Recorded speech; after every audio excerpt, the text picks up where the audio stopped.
It's my 1983 K20. Got different oils. I'm gonna start building this up, make it into something better than what it is right now. It's a 350 small block. It's not perfect by any means. It has rust, but it has good bounds on the frame. Interior is shot. Would need an update, but overall it's a good truck. Miles are unknown.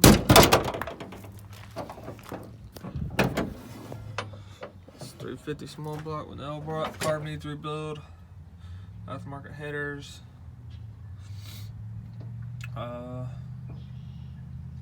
Yeah. There's part one.